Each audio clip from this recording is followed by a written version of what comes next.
Class 7 अध्याय 9 social science.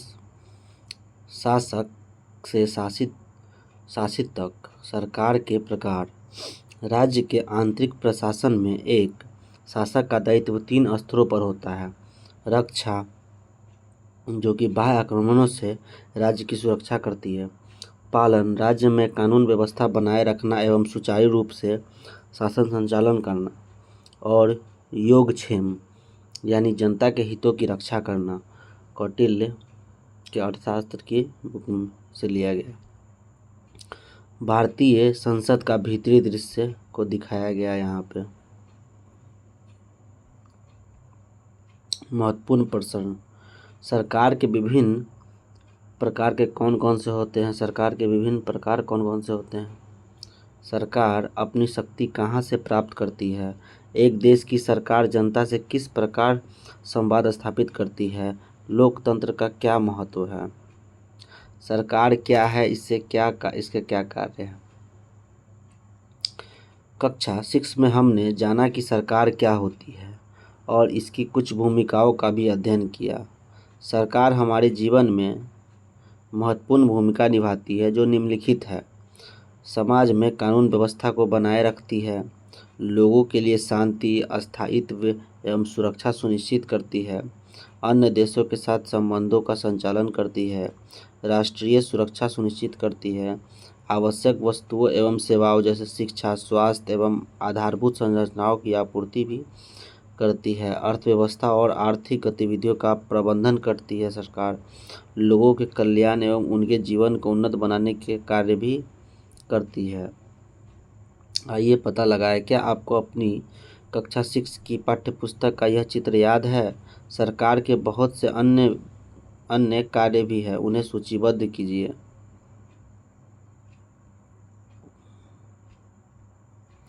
कक्षा 6 में हमने सीखा कि भारत में लोकतांत्रिक सरकार है। भारत की तरह अनेक अन्य देश में भी लोकतांत्रिक सरकारें हैं, जबकि कुछ देशों में अन्य प्रकार की सरकारें हैं। सभी लोकतंत्र सरकारें भी एक जैसी नहीं होती। इस अध्याय में हम सरकारों के विभिन्न प्रकारों का अध्ययन करेंगे, उनके बीच के अंतर को जानेंगे और समझेंगे कि वे किस प्रकार कार्य करती है। लोकतंत्र क्या है? जैसा कि हमने कक्षा 6 में पढ़ा, लोकतंत्र को सबसे अच्छी तरह जनता के शासन के रूप में समझा जा सकता है। इसका अर्थ है कि लोकतंत्र में शक्ति और सत्ता का स्रोत देश की जनता होती है। आइए इसे विद्यालय के एक उदाहरण से समझते हैं। लोकतंत्र संबंधी विद्यालय का उदाहरण। विद्यालयों में कई प्रकार की गतिविधियां और कार्य होते हैं जिन्हें सभी विद्यालय अनिवार्य रूप से करते हैं।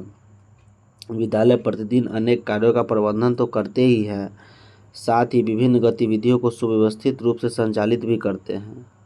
उदाहरण के लिए समय सारणी बनाना तथा उसका अनुपालन सुनिश्चित करना, खेलकूद का आयोजन करना, मध्याह्न के समय भोजन परोसना जिसे मध्याह्न भोजन योजना कहा जाता है, बर्तन धोना, प्रार्थना सभा हेतु वक्ताओं का चयन करना तथा बस्ता रहित दिवसों के लिए गतिविधियां निर्धारित करना। इस प्रकार विद्यालयों के लिए जाने वाले कार्यों की सूची बहुत लंबी है। इन कार्यों को करने के लिए प्रधानाध्यापिका को विद्यालय में एक विद्यार्थी समिति के गठन की आवश्यकता प्रतीत होती है, जिससे विद्यार्थी इन कार्यों के संचालन के लिए उपयोगी नियमों के विकास का हिस्सा बन सके और नियमों के क्रियान्वयन में सहायता कर उनका अनुपालन सुनिश्चित कर सके। प्रधानाध्यापिका के समक्ष अब प्रश्न यह था कि समिति के सदस्य कौन होंगे। प्रधानाध्यापिका ने प्रार्थना सभा में इस विषय पर चर्चा की। उन्होंने प्रस्ताव रखा कि अच्छा होगा यदि कुछ विद्यार्थी स्वयं से इन कार्यों का दायित्व ले, जिसके लिए एक विद्यार्थी समिति का गठन किया जाना चाहिए। यह सुनकर विद्यार्थी उत्साहित हो गए और आपस में चर्चा करने लगे।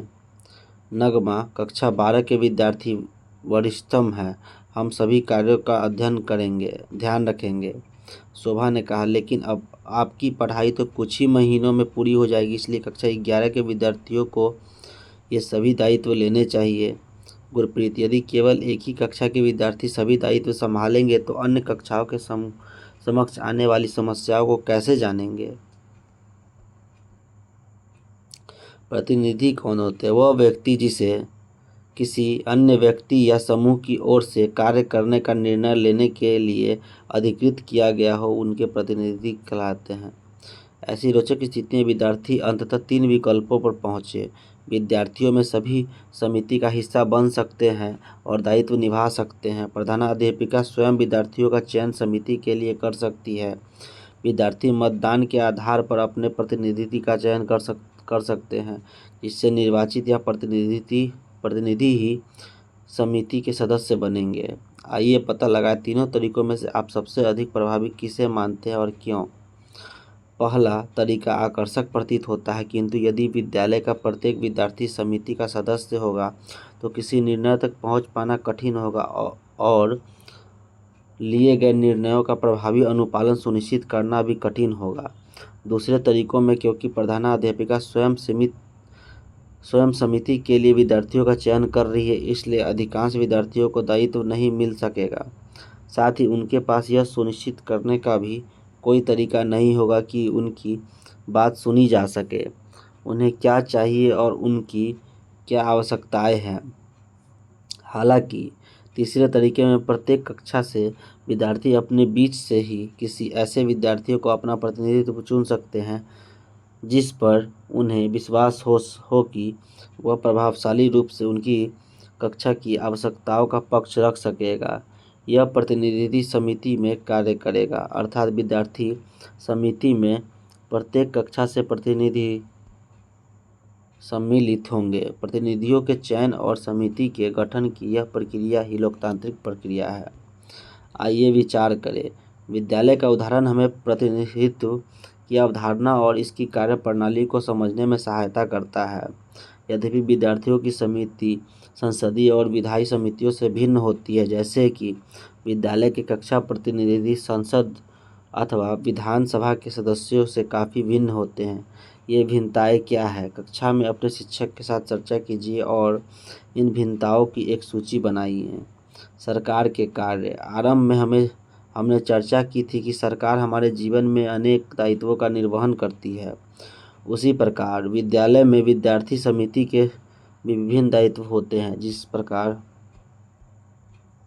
सरकार आवश्यक नियम बनाती है, उनका क्रियान्वयन करती है और यह सुनिश्चित करती है कि सभी लोग इन नियमों का पालन करें, उसी प्रकार विद्यार्थी समिति आवश्यक नियम बनाती है, उन्हें लागू करती है और यह सुनिश्चित करती है कि सभी विद्यार्थी इन नियमों का पालन करें। सरकार के यह तीनों ही दायित्व महत्वपूर्ण हैं।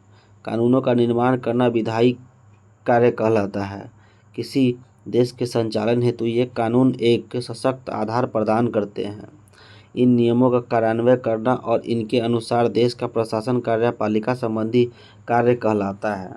वहीं कानूनों की व्याख्या करना और विवादों का निपटारा करना न्यायिक कार्य कहलाता है। लोकतंत्र को जनता के शासन के रूप में जाना जाता है।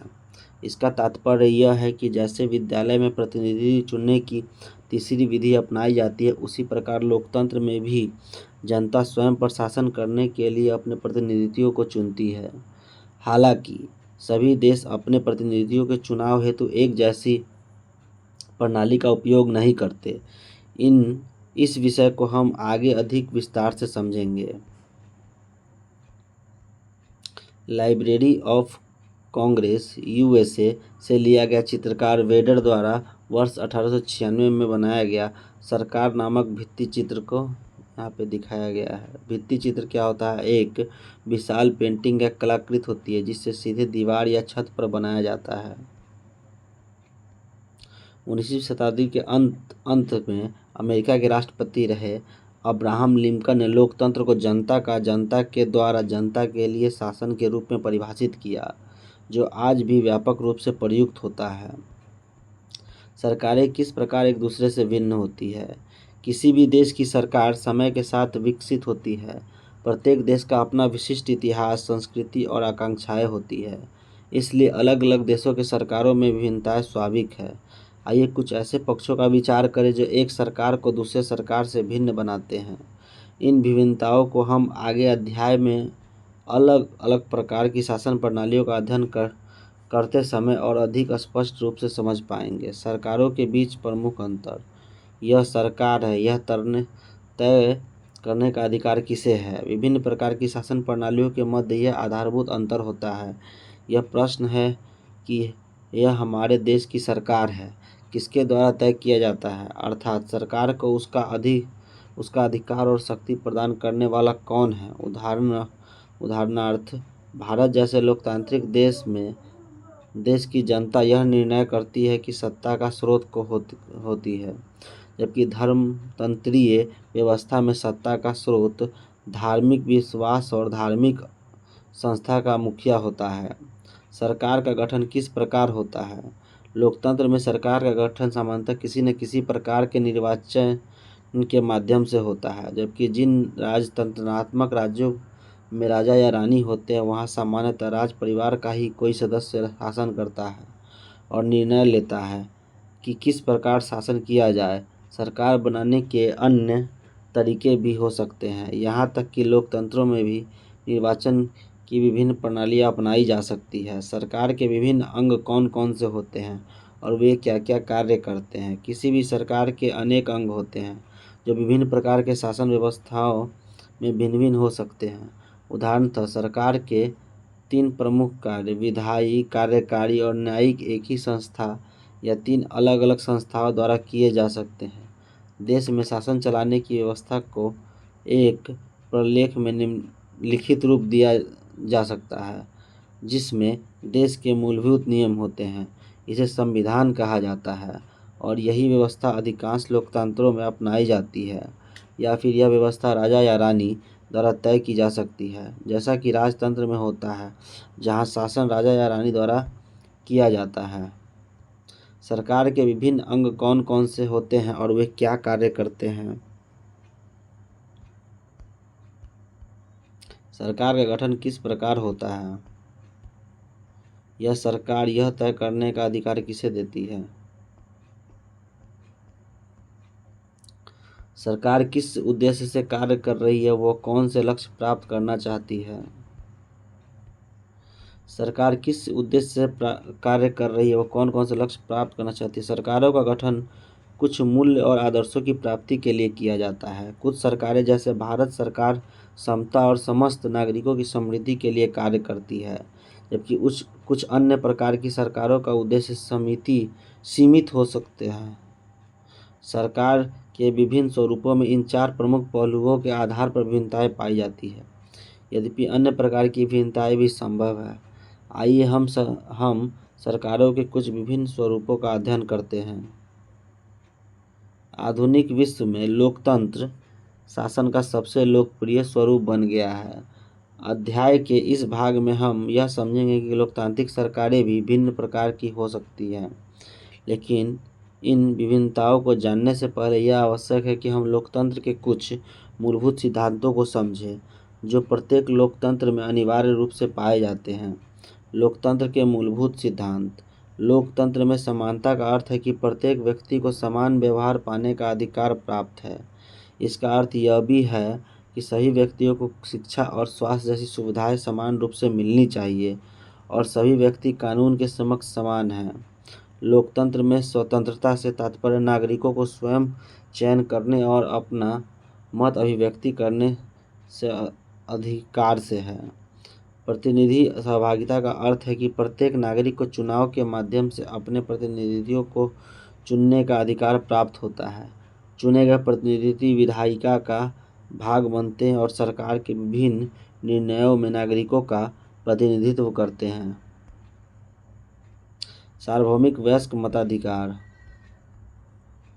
प्रत्येक नागरिक को निर्धारित आयु से ऊपर अपना प्रतिनिधित्व चुनने के लिए मतदान का अधिकार प्राप्त करता है। नागरिकों के मौलिक अधिकार जैसे मतदान का अधिकार, अभिव्यक्ति की स्वतंत्रता का अधिकार और शोषण के विरुद्ध अधिकार सभी को लोकतंत्र में प्रदान किया जाता है और संरक्षित किया जाता है। स्वतंत्र न्यायपालिका यह सुनिश्चित करती है कि प्रत्येक नागरिक के मौलिक अधिकारों की रक्षा हो और नागरिकों के साथ साथ सरकार के सभी अंगों के द्वारा कानूनों का पालन हो। लोकतंत्र के ये मौलिक सिद्धांत भी समय के साथ विकसित हुए हैं। उदाहरण के लिए भारत में 1950 में गणराज्य बनने के साथ ही सभी वयस्कों को चुनाव में मतदान का अधिकार, सार्वभौमिक वयस्क मताधिकार प्रदान कर दिया था, जबकि स्विट्जरलैंड में महिलाओं को यह अधिकार 1971 में मिला। यह स्पष्ट है कि उपयुक्त सिद्धांत एक आदर्श है। सभी लोकतांत्रिक व्यवस्थाएं इन आदर्शों को पूर्णतः व्यवहार में नहीं उतार पाती। फिर भी यह आवश्यक है कि सभी व्यक्ति इन आदर्शों को अपने मानस में स्थान दे तथा इन्हें लोकतांत्रिक जीवन की दिशा में प्रेरक बनाए। लोकतंत्र सरकारों के विभिन्न स्वरूप। आइए अब हम विश्व भर में प्रचलित लोकतांत्रिक सरकारों के विभिन्न रूपों को समझते हैं। प्रत्यक्ष लोकतंत्र। प्रत्यक्ष लोकतंत्र वह व्यवस्था है जिसमें देश के सभी नागरिक शासन संबंधी नियमों, नीतियों एवं कार्यों के लिए प्रत्यक्ष रूप से उत्तरदायी होते हैं और वे सभी निर्णयों में स्वयं भाग लेते हैं। वर्तमान समय में स्विट्जरलैंड जैसे देश में इस प्रकार की लोकतांत्रिक व्यवस्था अपनाई जाती है। इस शासन प्रणाली की एक सीमा यह है कि इसे व्यवहार में लागू करना अधिक कठिन है, विशेष रूप से बड़े देशों में, जैसा हम अपने विद्यालय की कहानी में देख चुके हैं। यदि प्रत्येक विद्यार्थी समिति का भाग बनता है तो निर्णय लेना और सभी कार्यों को सुचारू रूप से संपन्न करना कठिन हो जाएगा। प्रतिनिधि सरकार। यह लोकतांत्रिक सरकार का वह स्वरूप है जिसमें नागरिक सार्वभौमिक वयस्क मताधिकार के माध्यम से अपने प्रतिनिधियों का चुनाव करते हैं, जैसा कि भारत में होता है। इस प्रकार की लोकतांत्रिक व्यवस्था में जनता सीधे शासन नहीं करती, किंतु सरकार सदैव जनता के प्रति उत्तरदायी रहती है। उत्तरदायित्व क्या होता है? लोकतंत्र में उत्तरदायित्व का अर्थ है कि सरकार जनता के प्रति जवाबदेह होती है।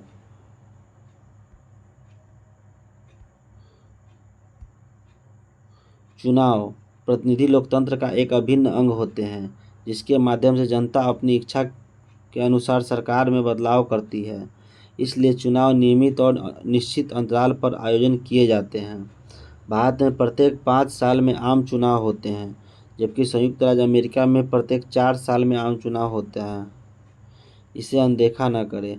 जैसा कि हमने आरंभ में पढ़ा था कि लोकतंत्र समय के साथ विकसित हुआ था और इसकी विशेषताएं भी परिवर्तित हुई हैं। आज भी इन लोकतांत्रिक व्यवस्थाओं के कार्य करने के तरीकों में कई भिन्नताएं पाई गई जाती हैं। यह याद रखना आवश्यक है कि जब इन देशों ने लोकतांत्रिक अपनाया तब उनके पास लोकतंत्र के वे सभी सिद्धांत नहीं थे जिस रूप में हम आज उन्हें समझते हैं। उदाहरण के लिए ब्रिटेन में प्रभावी सार्वभौमिक वयस्क मताधिकार 1928 में लागू हुआ और संयुक्त राज्य अमेरिका में यह 1965 में लागू हो सका। देश और लोकतंत्र की स्थापना का वर्ष यहाँ पे दिया हुआ है। संयुक्त राज्य अमेरिका में 1787 में लोकतंत्र की स्थापना हुई, स्विट्जरलैंड में 1848 में, भारत में 1947 में, जर्मनी में 1949 में, केन्या में 1964 में और नेपाल में 2008 में हुई। आज अधिकांश लोकतंत्र प्रतिनिधि लोकतंत्र की प्रणाली अपनाते हैं, किंतु प्रत्येक लोकतंत्र का कार्य करने का तरीका अलग अलग हो सकता है।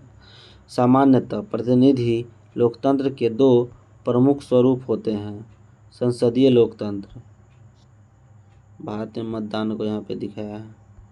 संसदीय लोकतंत्र इस प्रकार की सरकार में कार्यपालिका के सदस्य विधायिका का भी हिस्सा होते हैं। जैसे भारत में प्रधानमंत्री और मंत्रिपरिषद संसद के सदस्य भी होते हैं। मंत्रिपरिषद विधायिका के प्रति उत्तरदायी होते हैं और तब तक कार्य करती है जब तक कि उसे विधायिका का विश्वास प्राप्त रहता है। भारत में जब तक मंत्रिपरिषद को लोकसभा में विश्वास प्रस्ताव रहता है तब तक वह कार्य करती है। इस प्रकार की सरकार में जनता केवल विधायिका के सदस्यों का ही निर्वाचन करती है, न कि कार्यपालिका का। विधायिका के कुछ चयनित सदस्य ही मंत्री बनते हैं। अध्यक्षीय शासन प्रणाली, इस प्रकार की शासन प्रणाली में न केवल न्यायपालिका बल्कि कार्यपालिका भी विधायिका से स्वतंत्र कार्य करती है।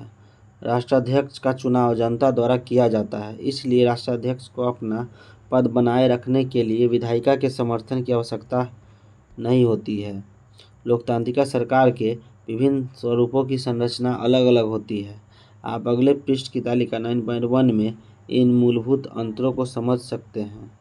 निम्नलिखित शब्दों से क्या तात्पर्य है? कार्यपालिका। कार्यपालिका सरकार का वो अंग है जो कानून को लागू करने के लिए उत्तरदायी होता है। इसके चुनाव की प्रक्रिया विभिन्न देशों में अलग अलग होती है। लोकतांत्रिक सरकार के विभिन्न स्वरूप।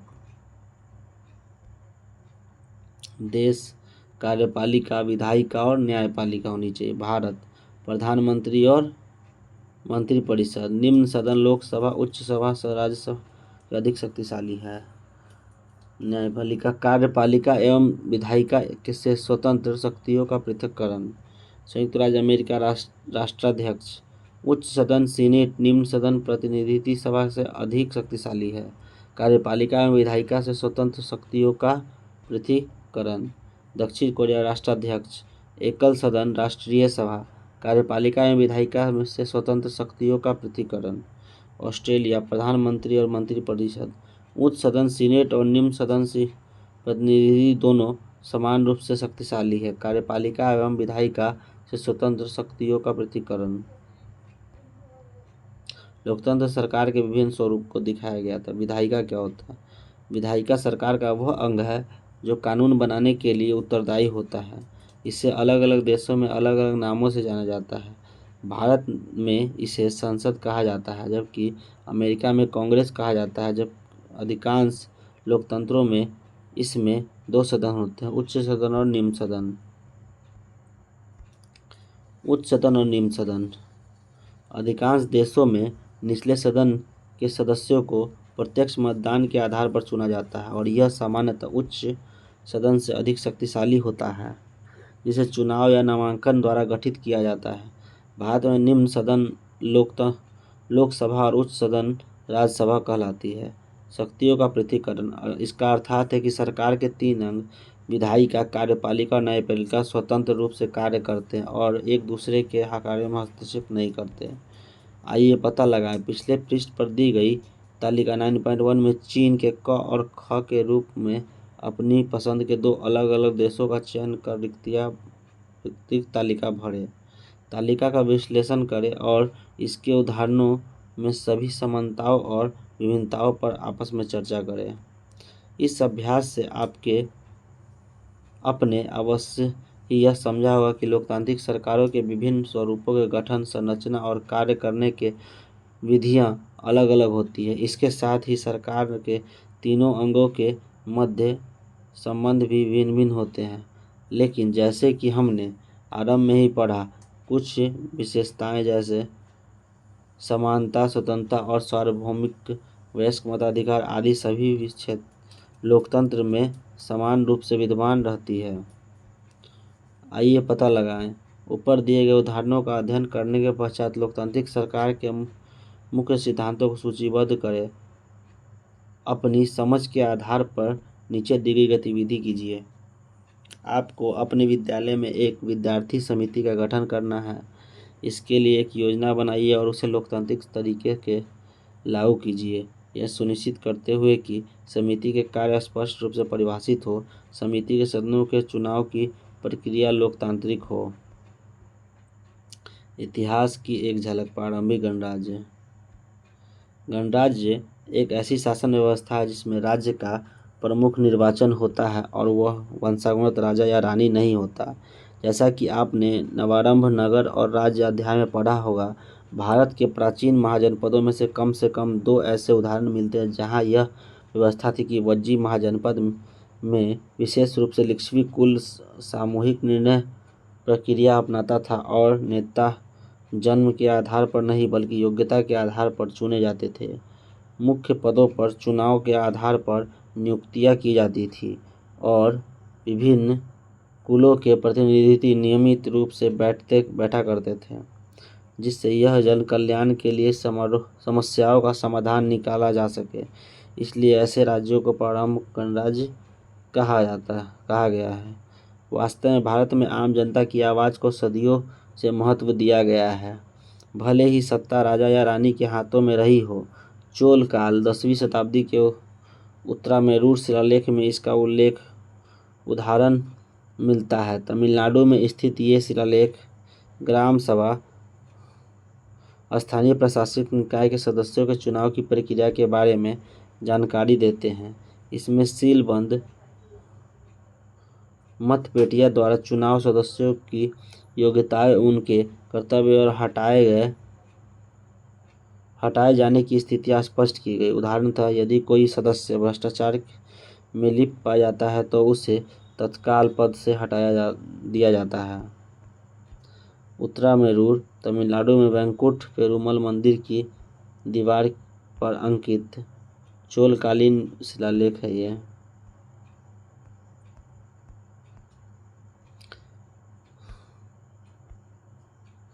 विश्व के अन्य भागों में गणराज्य थे। 5वीं और 4वीं शताब्दी की सामान्य संवत पूर्व रोम और ग्रीस में गणराज्य प्रणाली प्रचलित थी। ग्रीस के कुछ क्षेत्रों में देश स्वतंत्र पुरुषों को मतदान का अधिकार था, जबकि महिलाओं के श्रमिकों और दासों को यह अधिकार नहीं था। कुछ अन्य क्षेत्रों में केवल एक विशेषाधिकार प्राप्त छोटा वर्ग ही मतदान या नियंत्रण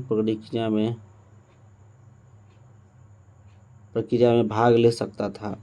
अन्य प्रकार की सरकारें। पूर्व में हमने देखा कि लोकतंत्र आज विश्व में सबसे अधिक लोकप्रिय शासन व्यवस्था और इसके भी विभिन्न स्वरूप होते हैं। आइए अब अन्य प्रकार के शासन व्यवस्थाओं पर प्रकाश डालें और उनकी मूलभूत संरचनाओं को समझें। राजतंत्र। जैसा हमने अतीत में के चित्रपट अध्याय में देखा कि महाजनपदों के शासक राजा हुआ करते थे, जिन्हें सभा या समिति द्वारा मार्गदर्शन दिया जाता था। उनसे यह अपेक्षा की जाती थी कि वे इन संस्थाओं के द्वारा दी गई सलाह और उनके निर्णयों को गंभीरता से ले। जैसे जैसे भारत में साम्राज्य का निर्माण और विस्तार होता गया, राजाओं को अपार शक्ति प्राप्त होती गई। फिर भी वे शासन चलाने के लिए मंत्री परिषद और अधिकारियों के एक व्यापार तंत्र पर निर्भर रहते थे। अनेक बार राजा धर्म संबंधी विषयों पर विद्वानों से परामर्श लेते थे। हालांकि ऐसा भी उदाहरण है कि जहां राजाओं ने अपनी शक्ति का प्रयोग जनता को अपने अधीन करने के लिए किया। विश्व के कुछ भागों में राजाओं के पास पूर्ण सत्ता होती है। वे स्वयं कानून बनाते थे, उन्हें लागू करते थे और दंड भी निर्धारित करते थे। कुछ मामलों में तो उन्होंने यह तक दावा किया कि ईश्वर से दिव्य शक्ति प्राप्त है। सांची स्तूप के स्तंभ की आराधना को दिखाया है यहाँ पे।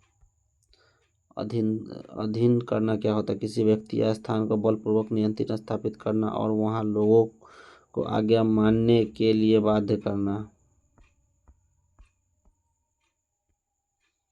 हालांकि भारत के कई क्षेत्र में राजा की शक्ति न तो संतुष्ट थी और न ही आलोचनात्मक से मुक्त। उनसे यह अपेक्षा की जाती थी कि वे राजधर्म की सीमाओं में रहकर निर्णय ले। इसका अर्थ था कि वे राजधर्म के अनुसार शासन करें और सभी लोगों के कल्याण को सर्वोपरि रखें। हालांकि इस आदर्श स्थिति को सभी राजा व्यवहार में लागू नहीं कर सके। यदि कोई राजा स्वयं को ईश्वरीय शक्तियों के युक्त मानने लगे तो क्या हो सकता है? वह अपनी प्रजा को किस प्रकार शासन करेगा? इसे अनदेखा न करे। 17वीं शताब्दी की राजपूतकालीन चित्रकला है, जिसमें भीष्म बाणों की सैया पर लेटे हैं, युधिष्ठिर को शिक्षा दे रहे हैं। अभी श्री कृष्ण सैया के सिंहारने पर विराजमान होकर इस क्षण के साक्षी बने हैं। महाभारत के शांति पर्व में जब कुरुवंशीय युद्ध और ज्ञानी भीष्म बाणों की सैया पर मृत्यु की प्रतीक्षा कर रहे हैं, तब वे बड़े विस्तार से पांडवों में सबसे बड़े युधिष्ठिर को सुशासन, न्याय और राजा के नैतिक दायित्वों के विषय में उपदेश देते हैं। एक राजा के केवल शासक ही नहीं होता, उसकी सबसे बड़ी प्राथमिकता अपनी प्रजा का कल्याण होता है। उसे निष्पक्ष रूप से कानूनों को लागू करना चाहिए, जिससे न्याय और समानता सुनिश्चित हो सके। उसे सत्ता से आसक्त नहीं होना चाहिए, क्योंकि इससे अहंकार और भ्रष्टाचार जन्म लेते हैं। राजा को उचित और विवेकपूर्ण निर्णय लेने के लिए विद्वान सलाहकारों की सलाह अवश्य लेनी चाहिए। उसे यह समझना चाहिए कि उसकी सत्ता अस्थायी है, वह धर्म के बंधन से बंधी हुई है। राजा चंद्रापीढ़ अपनी इष्ट देवी के लिए एक मंदिर बनवाना चाहते थे, लेकिन एक हट्टी मोची झोपड़ी की उस स्थान पर स्थित थी जहां मंदिर बनाना था। जब शिल्पकारों ने राजा के शिकायत की कि मोची अब उन्हें भूमि का नाप तक नहीं लेने दे रहा, तो राजा ने शिल्पकारों को ही दोषी ठहराया कि उन्होंने पहले मोची से अनुमति क्यों नहीं ली। राजा ने स्वयं मोची को दरबार में बुलाया। मोची ने बताया कि उसकी झोपड़ी उसके लिए माँ के समान है और राजा के लिए जितना मूल्यवान राजमहल है उतना ही झोपड़ी उसके लिए मूल्यवान है। उन्होंने कहा, किसी का घर बलपूर्वक छीन लिया जाने पर उन्हें जिस पीड़ा का अनुभव होता है उसे केवल वही समझ सकता है जो या तो देवता होकर अपने दिव्य रथ से गिर पड़ा हो या वह राजा हो जिसने अपना राज्य खो दिया हो। फिर भी मोची ने कहा कि यदि राजा स्वयं आए और सम्मान पूर्वक उन्हें अनुमति मांगे तो वह अपनी झोपड़ी छोड़ने को तैयार है। राजा स्वयं उसके पास गए, विनम्रतापूर्वक अनुरोध किया कि उसे बदले में उचित धनराशि प्रदान की। इस प्रसंग का निष्कर्ष है, जो लोग सुख की कामना करते हैं उन्हें झूठे अहंकार को त्याग देना चाहिए। मोची ने राजा की धर्मनिष्ठा की प्रशंसा की जिसने एक साधारण व्यक्ति के साथ एक भी न्यायपूर्ण और सम्मानजनक व्यवहार किया। कश्मीरी विद्वान कल्हण द्वारा रचित राजतरंगिणी 12वीं शताब्दी सामान्य संबद्ध। वर्तमान राजतंत्र वह शासन प्रणाली है जिसमें राजा द्वारा शासन किया जाता है। राजा या रानी को सम्राट या सामग्री भी कहा जाता है। संप्रभु शक्ति का प्रयोग करते हैं। राजतंत्र प्रणाली सामान्यतः वंशानुगत होती है, जिसमें राजा का ज्येष्ठ पुत्र ही भावी राजा होता है। वर्तमान में हम 2 प्रकार के राजतंत्र देखते हैं, निरंकुश राजतंत्र और संवैधानिक राजतंत्र। संप्रभु क्या होता है? इसका अर्थ है कि कोई देश अपने आंतरिक मामलों में सर्वोच्चता तथा बाहरी मामलों में स्वतंत्र है। राजा या रानी जो अपना पद अपने परिवार से विरासत में प्राप्त करते हैं। सामान्यतः राज परिवार में यह पद एक पीढ़ी से अगली पीढ़ी को सौंपा जाता है। निरंकुश राजतंत्र वह शासन व्यवस्था है जिसमें राजा को कानून बनाने, उन्हें लागू करने और उनके उल्लेख की स्थिति में न्यायिक निर्णय देने का पूर्ण अधिकार होता है। सऊदी अरब एक उदाहरण है जहां राजा के पास संपूर्ण सत्ता होती है और वह इस्लामी कानून के अनुसार शासन करता है। हालांकि वह एक सलाहकार परिषद नियुक्त करता है, पर उस परिषद का सलाह मानने के लिए वह बाध्य नहीं है। संवैधानिक राजतंत्र। आइए एक अलग प्रकार के राजतंत्र का उदाहरण देखते हैं। यूनाइटेड किंगडम या ब्रिटेन के एक राजतंत्र। यहाँ राष्ट्राध्यक्ष राजा या रानी नहीं होते हैं, परंतु उनके पास केवल औपचारिक शक्ति होती है। कार्यपालिका की वास्तविक शक्ति प्रधानमंत्री के पास होती है।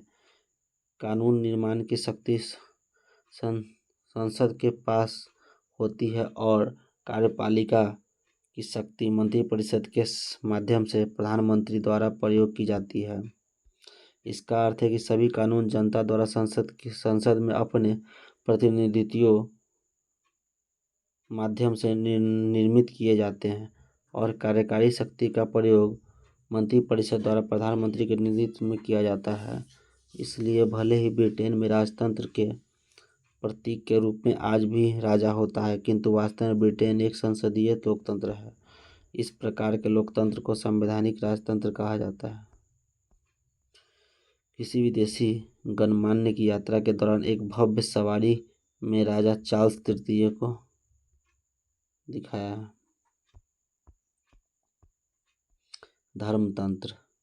धर्मतंत्र वह शासन प्रणाली जिसमें देश का शासन धार्मिक नियमों और धार्मिक नेताओं के निर्देशों के अनुसार होता है।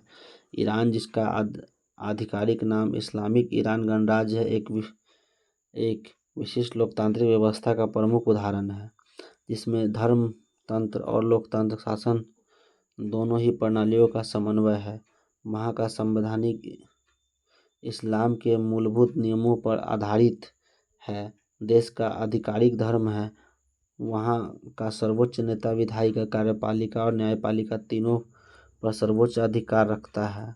इस पद पर नियुक्त इस्लामी धर्म गुरुओं में से एक समूह द्वारा की जाती है और उसका कार्यकाल जीवन पर्यंत होता है। साथ ही एक निर्वाचित राष्ट्रपति और संसद भी होते हैं जो दैनिक प्रशासनिक कार्यों का संचालन करते हैं। इस गणराज्य का उद्देश्य इस्लामी नियमों को भारतीय समाज की स्थापना करना है। वर्तमान समय में अफगानिस्तान और वेटिकन सिटी भी धर्मतंत्र के उदाहरण है। अधिनायक तंत्र एक ऐसा शासन पद्धति है जिसमें एक व्यक्ति या छोटे समूह संपूर्ण पर नियंत्रण रखता है। इस प्रकार के शासन में संविधान या कानून के द्वारा शासक के ऊपर कोई नियंत्रण नहीं होता। 20वीं शताब्दी में ऐसे कई तानाशाहों के उदाहरण देखने को मिले जिन्होंने लोगों के लिए अत्यंत कठिन परिस्थितियां उत्पन्न की। यहाँ हम उनमें से दो को उदाहरण देख सकते हैं। 1933 में जब एडोल्फ हिटलर को जर्मनी का चांसलर नियुक्त किया गया, उसके तुरंत बाद ही उसने ऐसे कानून बनाए जिन्होंने उसे निरंकुश शक्ति प्रदान की, विपक्ष को समाप्त कर दिया। वह अब एक तानाशाह बन चुका था। अपनी नस्लीय श्रेष्ठता पर विश्वास करते हुए उसने माना कि जर्मनी को दुनिया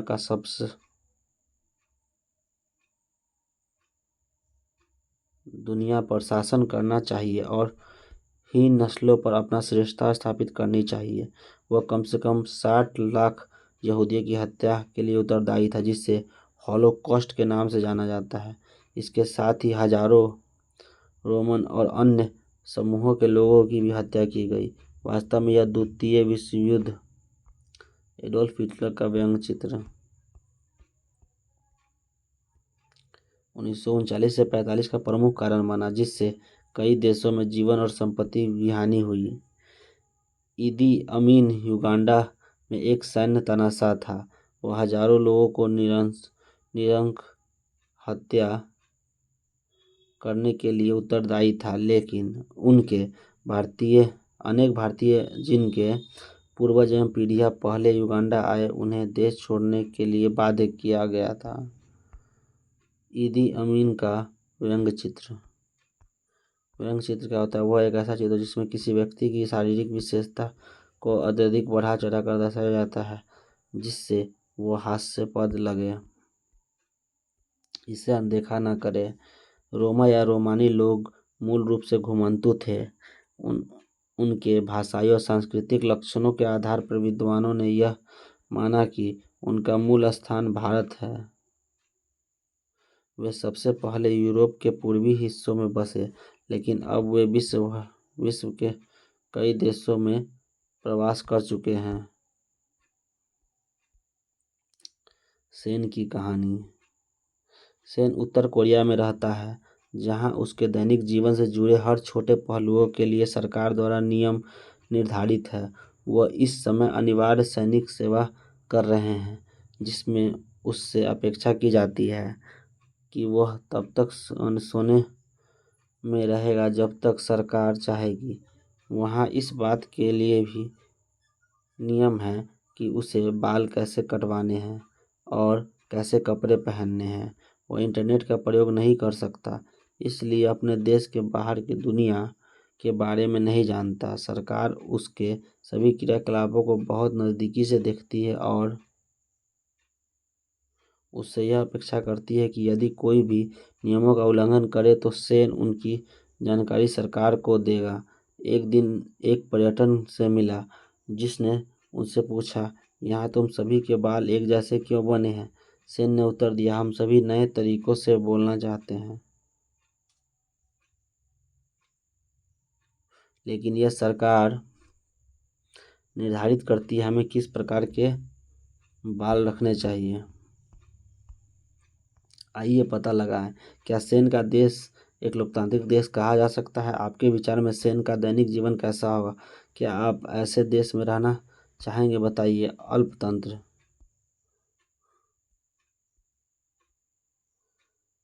ओलिगार्की ग्रीक मूल शब्द है, जहाँ ओलिगोस का अर्थ कुछ और आर्गो का अर्थ है शासन करना। इसी प्रकार यह एक ऐसी शासन व्यवस्था है जिसमें कुछ शक्तिशाली लोग या परिवार शासन करते हैं और सारे महत्वपूर्ण निर्णय वही लेते हैं। प्राचीन ग्रीस में कुछ स्थानों पर कुछ कुलीन परिवारों द्वारा शासन किया जाता था, जो ओलिगार्की के उदाहरण माने जाते हैं।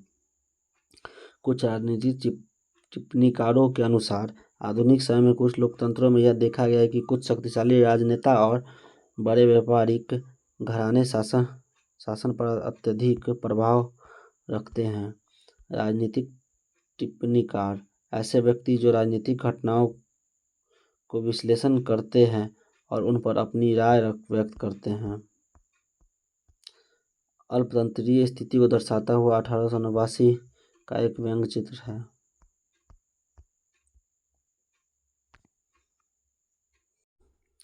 पिछले पृष्ठ पर दिखाए गए चित्र 9.3 को ध्यान से देखिए। यह चित्र 19वीं शताब्दी के उत्तरार्ध में अमेरिका के एक निर्वाचित संस्था को दर्शाता है। चित्र में दिखाए गए सभी लोग निर्वाचित प्रतिनिधि हैं। क्या आप देख रहे हैं चित्र के ऊपर बाईं ओर क्या दिख रहा है? आपके अनुसार इस निर्वाचित संस्था में निर्णय कौन ले रहा है? लोकतंत्र क्या अल्पमत में बदल सकता है? लोकतंत्र को सशक्त करने के लिए लोग क्या कर सकते हैं? लोकतंत्र क्यों महत्वपूर्ण है? विभिन्न प्रकार की सरकारें हमें बताती है कि लोकतंत्र ही देश के शासन व्यवस्था का एकमात्र तरीका नहीं है, किंतु अधिकतर देशों में लोकतंत्र को अन्य प्रकार की शासन व्यवस्था की तुलना में अधिक उपयुक्त माना जाता है। आइए इसे और बेहतर ढंग से समझने के लिए तुलना करें। शासन प्रणालियों के विभिन्न स्वरूपों निम्नलिखित विशेषताओं पर विचार करें और रिक्त स्थानों को हाँ या नहीं न भरें। विशेषताएं: लोकतंत्र, अधिनायक तंत्र, निरंकुश राजतंत्र, अल्पतंत्र। सार्वभौमिक वयस्क मताधिकार: लोकतंत्र हाँ, अधिनायक तंत्र में नहीं, और निरंकुश राजतंत्र में नहीं, और अल्पतंत्र में नहीं। नागरिकों के मध्य समानता, अभिव्यक्ति की स्वतंत्रता, शक्तियों का पृथक्करण, सभी नागरिकों का कल्याण तथा समृद्धि। सरकार के विभिन्न स्वरूपों की विशेषताएं। आइए पता लगाएं। आपने सरकार के विभिन्न स्वरूपों की मूलभूत विशेषताएं सीखी हैं। अब अपनी कक्षा में निम्नलिखित विषयों पर एक लघु भूमिका निर्वहन यानी रोल प्ले नाटक प्रस्तुत करें। लोकतंत्र, राजतंत्र और अधिनायक तंत्र। इसके पश्चात विचार करें कि कौन सी शासन व्यवस्था आपको सबसे उपयुक्त लगी। आपने पूर्व में अलग अलग शासन व्यवस्थाओं के बारे में पढ़ा है और यह भी समझा कि एक देश की शासन व्यवस्था उसके नागरिकों के जीवन को किस प्रकार प्रभावित करती है। पिछली तालिका में हमने देखा कि नागरिकों की पसंद और अधिकारों का प्रतिनिधित्व विभिन्न शासन व्यवस्थाओं में अलग होता है। वास्तविक लोकतंत्र में लोग अपना दैनिक जीवन अपने ढंग से जी सकते हैं। वे क्या बोलना चाहते हैं, क्या पहनना चाहते हैं, किस विश्वास को मानना चाहते हैं और अपनी अभिव्यक्ति कैसे करना चाहते हैं, यह सब निर्धारित करने की स्वतंत्रता उन्हें होती है, जब तक कि यह अन्य किसी के अधिकार को क्षति न पहुंचाए। लोकतांत्रिक सरकार में लोग अपनी सरकार का चुनाव करते हैं। सरकार का यह उत्तरदायित्व होता है कि वह अपने नागरिकों के अधिकारों की रक्षा करे और उनकी मूलभूत आवश्यकताओं की पूर्ति सुनिश्चित करे। यदि सरकार अपने दायित्वों का सही ढंग से निर्वहन नहीं करती है तो लोग चुनावों के माध्यम से अपने प्रतिनिधियों को बदल सकते हैं। इससे सरकार की कार्यप्रणाली पर निरंतर निगरानी बनी रहती है। इस प्रकार लोकतांत्रिक सरकार के मूल्य और आदर्श सभी नागरिकों की भलाई पर केंद्रित होने चाहिए। हमारा देश भी एक लोकतंत्र है और आप हमारे दैनिक जीवन के लोकतंत्र की अनेक विशेषताओं को देख सकते हैं। इसलिए आश्चर्य नहीं है कि आज विश्व के आधे से अधिक लोगों ने लोकतंत्र या लोकतांत्रिक शासन अपनाया है। हालांकि यह भी याद रखना आवश्यक है कि लोकतंत्र की भी अपनी चुनौतियां हैं। कई मुद्दे हैं जैसे भ्रष्टाचार, आर्थिक विषमता, लोकतांत्रिक संस्थाओं पर कुछ लोगों का अत्यधिक नियंत्रण, न्यायपालिका की स्वतंत्रता का क्षरण, सूचना माध्यमों का दुरुपयोग आदि लोकतंत्रों के आदर्शों को प्राप्त करने में बाधाएं बन सकते हैं। हम एक व्यक्ति और समाज के रूप में सहज रहकर इन सदस्यों और बाधाओं को कम करने के लिए क्या कर सकते हैं? आगे बढ़ने से पहले सरकार किसी भी देश के संचालन में महत्वपूर्ण भूमिका निभाती है। समूचे विश्व में विभिन्न प्रकार की सरकारें इन प्रश्नों के अलग अलग उत्तर देती है। यह सरकार है, इसे कौन निर्धारित करता है? सरकार के कौन कौन से अंग होते हैं और वे क्या कार्य करते हैं? सरकार किसके लिए कार्य करती है? सरकार को किन मूल्यों और आदर्शों का पालन करना चाहिए। वर्तमान में सबसे लोकप्रिय शासन प्रणाली लोकतंत्र है। विश्व भर में लोकतांत्रिक सरकारों के विभिन्न रूप से विद्यमान हैं, जिनमें प्रत्यक्ष लोकतंत्र और प्रतिनिधि लोकतंत्र सम्मिलित है। प्रतिनिधि लोकतंत्र के भी दो प्रमुख प्रकार होते हैं, अध्यक्षीय प्रणाली और संसदीय प्रणाली। भारत में संसदीय लोकतंत्र है। अन्य प्रकार की शासन व्यवस्था में राजतंत्र, धर्मतंत्र, अधिनायक तंत्र और अल्पतंत्र सम्मिलित है। लोकतंत्र महत्वपूर्ण है, लेकिन इसके समक्ष गंभीर चुनौतियां भी हैं, जिसके लिए नागरिकों को सजग और सतर्क रहना आवश्यक है।